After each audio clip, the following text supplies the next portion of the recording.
simplest works. Today, we have a special video for you as we dive into the world of sheep care. But before we jump into that, let me introduce you to our two newest additions to the flock. Meet our adorable twin lambs.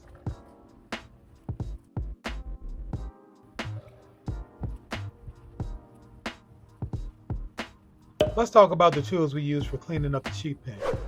We had a pitchfork, a wheelbarrow, shovels, rakes, plenty of straw for bedding, and mats to keep ourselves protected from any dust and debris. Each tool played a crucial role in getting the job done efficiently. Our sheep pen hasn't been cleaned for a while. Proper sheep pen maintenance is important for these two lambs' health and well-being. But before we get into the details of cleaning, I've got a story to tell. Let's rewind to when we first brought home 3 lambs from a local farm. We decided to have a bit of fun with their names, so we called them breakfast, lunch, and dinner. It was a joke, of course, as we had initially planned to raise them for meat. But as time went on, we never got around to butchering them. Hopefully, one day we will butcher a lamb. Eventually, our female sheep surprised us all by giving birth to a little lamb.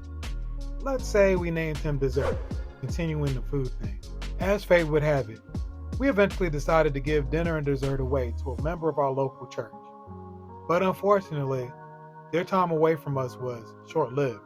Little did we know, they were about to become the main course for an unexpected guest. A bear. Yep, you heard that right. A bear crashed their party and made a meal out of dinner and dessert. So, that's how our little sheep adventure unfolded. While it didn't go quite as planned, it certainly provided us with some memorable moments. Now, let's get down to business. Cleaning a sheep pen is essential to prevent the buildup of waste and bacteria, ensuring a clean and comfortable environment for our sheep. Tip number 1, clean the sheep pen a few times a year. Regular cleaning helps prevent diseases and maintains a healthy living space for your sheep. Tip number 2, hay, grass, minerals, and water is all they need. Providing a balanced diet is crucial for the health and productivity of your sheep.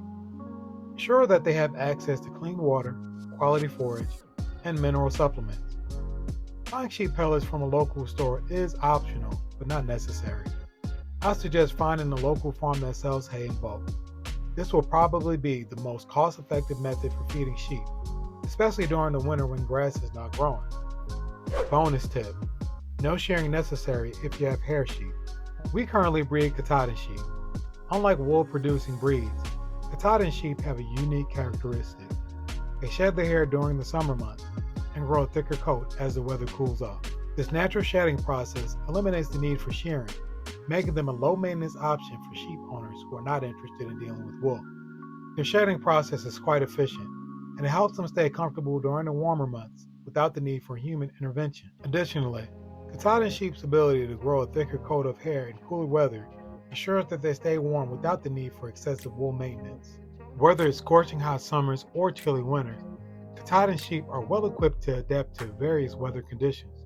Furthermore, Katahdin sheep are known for parasite resistance, making them a great choice for newcomers. They are hardy and low-maintenance sheep that are perfect for beginners.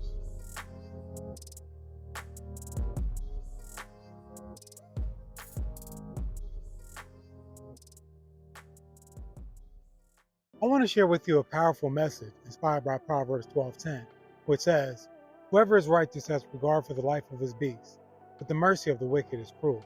I understand that a righteous person values the lives of the animals in their care. How much more then would they be concerned about the well-being of their fellow man? Beyond our care for animals, this verse makes me consider the greater importance placed on human life. After all, we're all made in God's image and likeness. In Genesis chapter 1, Scripture tells us that God created man in his own image and likeness, emphasizing the unique value and dignity of every person. As believers, we're called to reflect God's love and compassion by serving and caring for the needs of one another, especially those in need. Right now, I want to encourage you to press in the lives of others. Whether it's a mother struggling with her children, a friend in need of encouragement, or a coworker who has lost all hope and needs to hear a solid gospel message. Let's be the hands and feet in Christ to those around us. As ambassadors of Christ, we've been entrusted with the message of reconciliation. Just as an ambassador represents their country with honor and integrity, Let's represent Christ faithfully in all that we do. If you enjoyed this video, don't forget to give it a thumbs up and subscribe to our channel for more content. Thanks for watching, and we'll see you in the next video. Until next time, stay diligent. For more gardening tips, click on the top video. To see the workshop makeover, click on the bottom. See you next time.